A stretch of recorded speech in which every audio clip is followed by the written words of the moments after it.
श्री राम राम रघुनंदन राम राम। श्री राम राम भरत राम राम। श्री राम राम रघुनंदन राम राम। श्री राम राम शरणं भव राम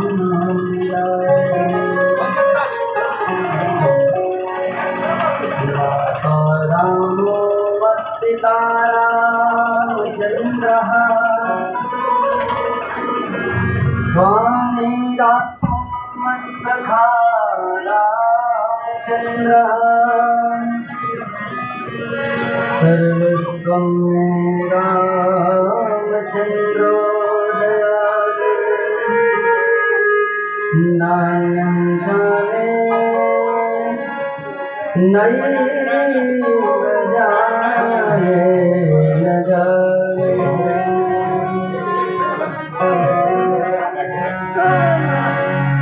वन्दे विदेहतनया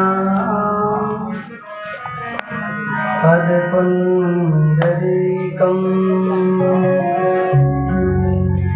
तैसौरसौरभसमाहितयोगिचित्तं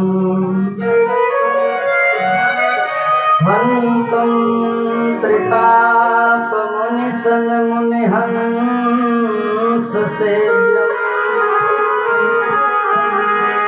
सन्मानसालिपटुटितपरागतुल्यं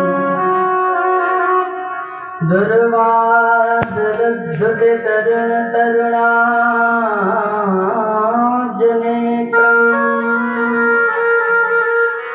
हेमाम्बरं वरविभूषणभूषिताङ्गं कन्दर्पकोटिकमनीय किशोरमूर्तिं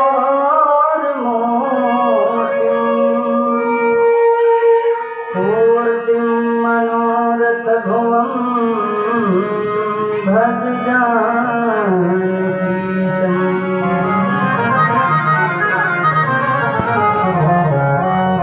कृष्णत्वदीयपदपङ्कजपञ्जरान्ते अद्यैव मे विशतु मानसराजहंस प्राणप्रयाणसमये कफवातपित्तैः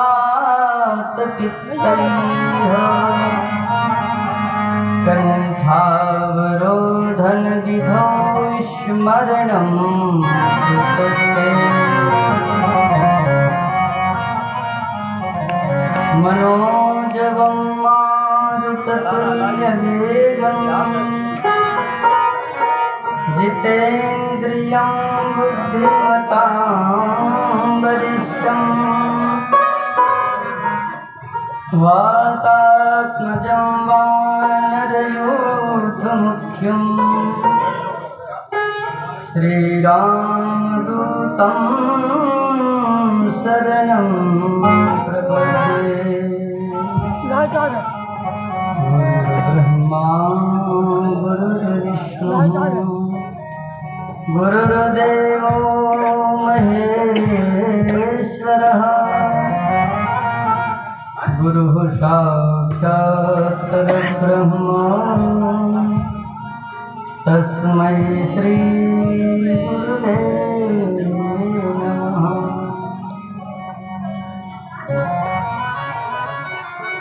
सुवर्णकूटं रजताभिकूटं माणिक्यकूटं मणिरत्नकूटं अनेककूटं बहुवर्णकूटं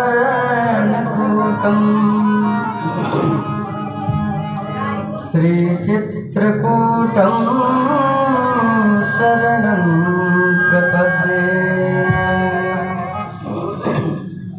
कामदनाथ भगवान की मदगजेंद्रनाथ की मंदाकिनी मैया की श्री राधा कृष्ण भगवान की श्री सीतारामचंद्र भगवान की श्री सुखदेव भगवान की श्री व्यास जी महाराज की श्री भागवत महापुराण की जय जय श्री राम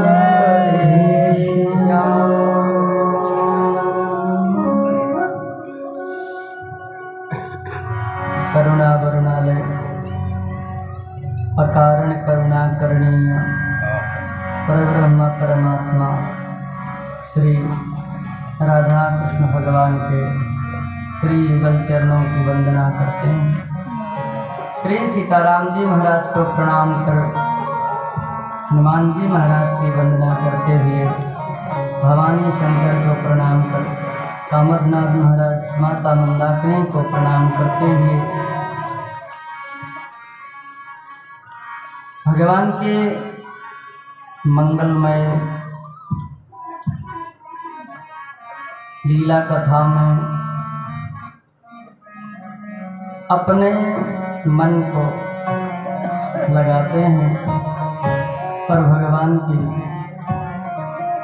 मंगलमय कथा का श्रवण लाभ प्राप्त करते हैं।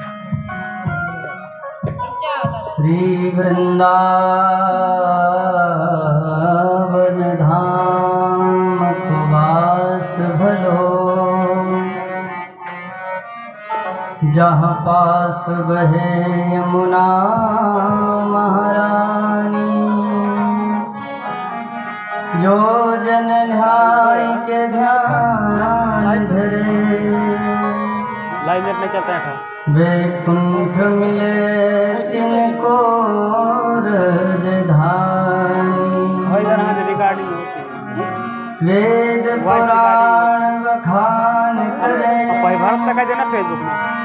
सब संत सुने तिनके मन मोहे फेसबुक में करे भर तू यमुना यमदूतन तारती है भवतारती है श्री राधिकरानी जय जय श्री राधारमण जय जय नवल किशोर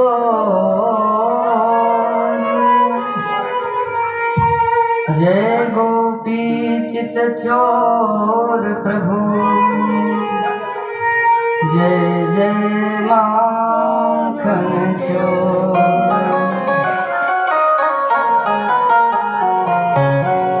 काहू केवल भजन को काहू जोग यधार व्यास भरोसे कुंवरी के सोवत पाँव पसार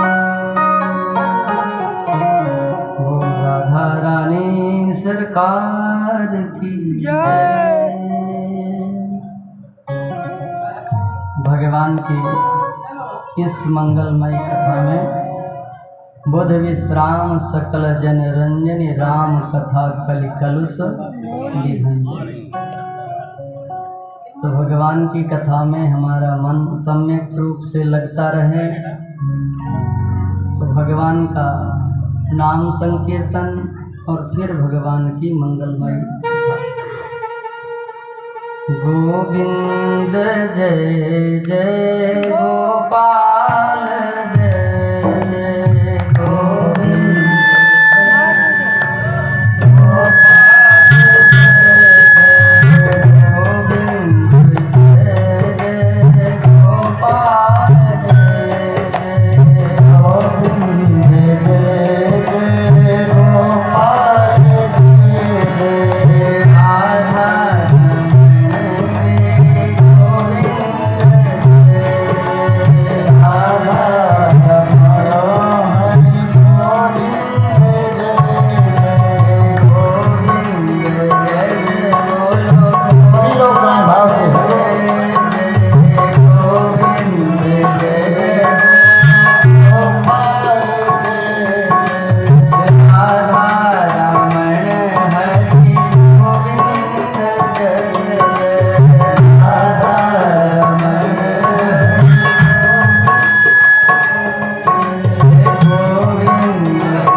जो नहाई चाह यही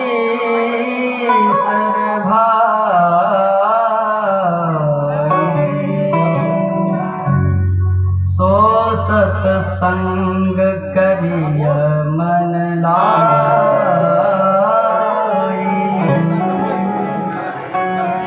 जो भगवान की कथा का रसास्वादन लेना चाहते हैं, जो भगवान की भक्ति करना चाहते हैं, जो रामचरितमानस में स्नान करना चाहते हैं, तो वो क्या करें? बोले सो सत्संग करिय मन लाई। वो संतों का संग करें। संत सज्जना नाम संगति सत्संग, सज्जनों का साथ करें, सतजनों का बुद्धजनों का साथ करें तो क्या होगा उससे कि जब आप संतों का साथ करेंगे तो उनसे भगवान की चर्चा सुनने को प्राप्त होगी और भगवान की कृपा बरसेगी।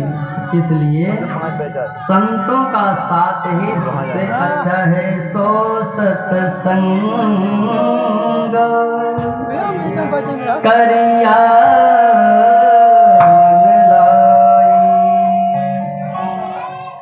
और जितने भी संसार के भोग हैं वो सब तुच्छ हैं, केवल भगवान का भजन ही सबसे अच्छा है। इसलिए भगवान की कृपा, कल तो आपने सुना ना कि संसार में कोई भी हो, पुत्र हो चाहे पुत्री हो चाहे पत्नी हो, जब ज़्यादा हम परेशान होते हैं तो वो सब साथ छोड़ करके चले जाते हैं। कोई बिरला ऐसा व्यक्ति होगा जिसके ऊपर भगवान की कृपा होगी और उसके बच्चे उसका साथ देते रहेंगे, ये भी भगवान की कृपा है। नहीं तो ये परंपरा ही चली है, जब हमने अपने पूर्वजों का साथ नहीं दिया तो हमारे बच्चे हमारा कैसा साथ दे सकते हैं? तो भगवान की आराधना ही सब कुछ है। अच्छा, जो अष्टम स्कंद जो है भगवान का ईशानु कथा नवम स्कंद और भगवान की पुष्टि के अंतर्गत, कृपा के अंतर्गत 2 स्कंद आते हैं। जो 10 लक्षण बताए गए भागवत जी के, सर्ग विसर्ग ऊति मनवंतर ईशानु कथा आश्रय। अच्छा, लिखा है कि 10मस्य विशुद्ध्यर्थम नवा नाम इहि लक्षणम।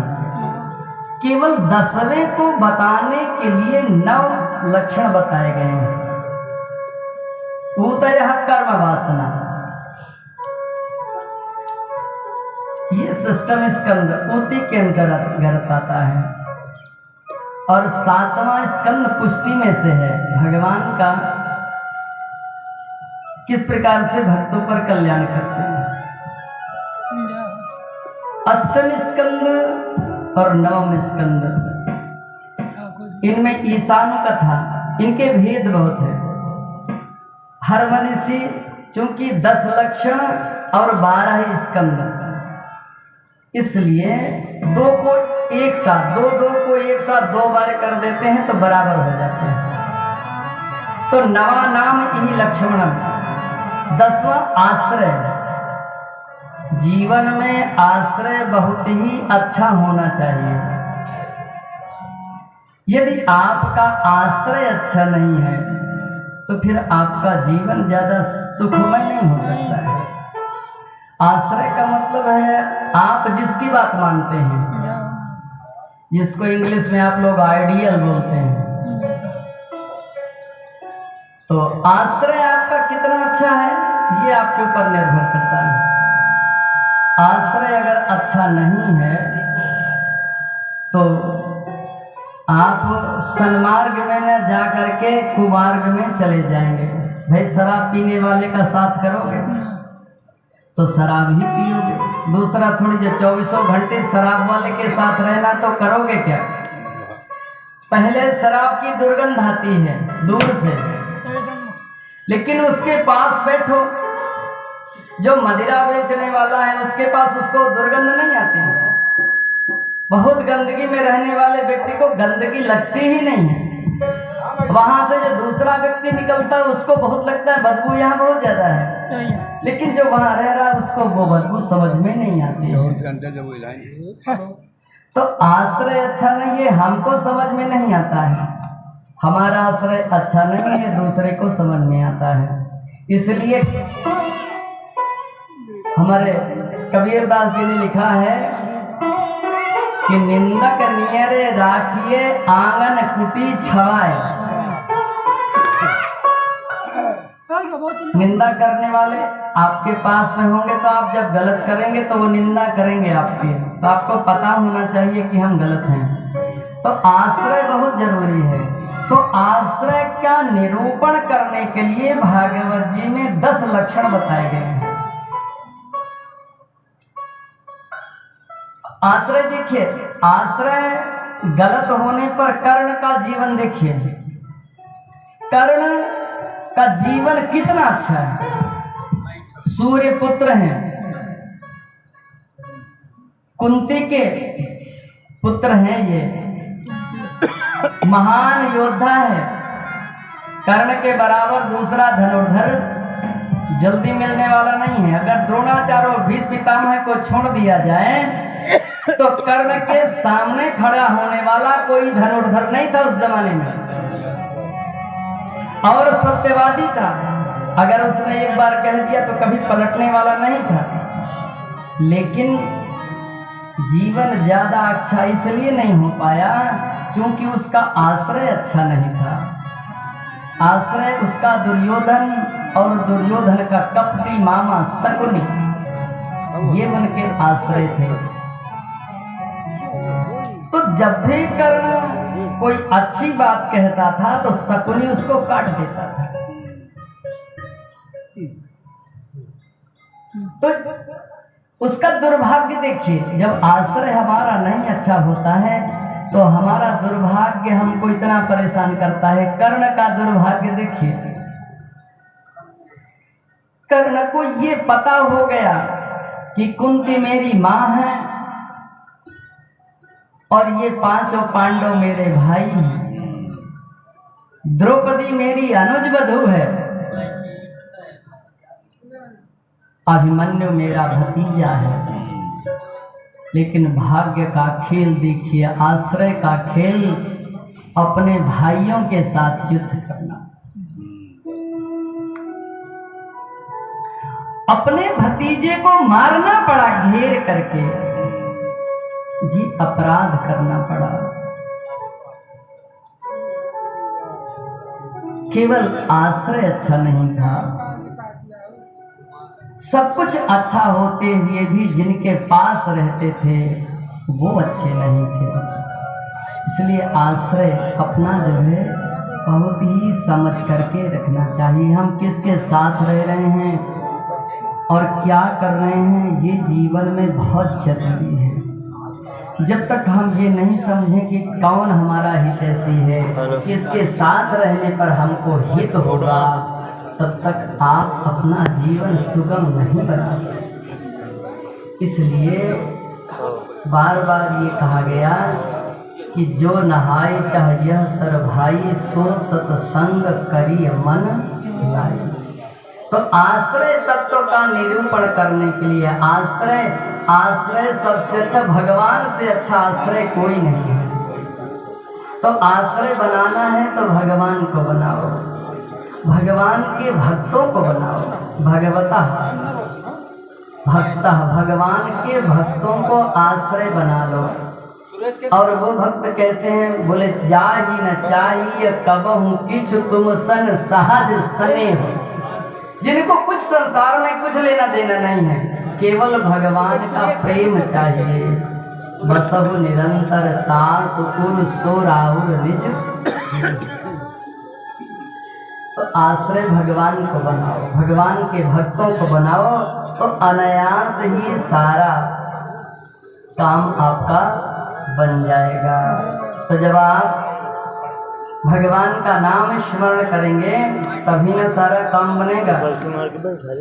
इसलिए तो भगवान का नाम जप करना चाहिए। यूं ही राह चलते चलते, यूं ही राह चलते चलते, राधे का नाम जप ले, राधे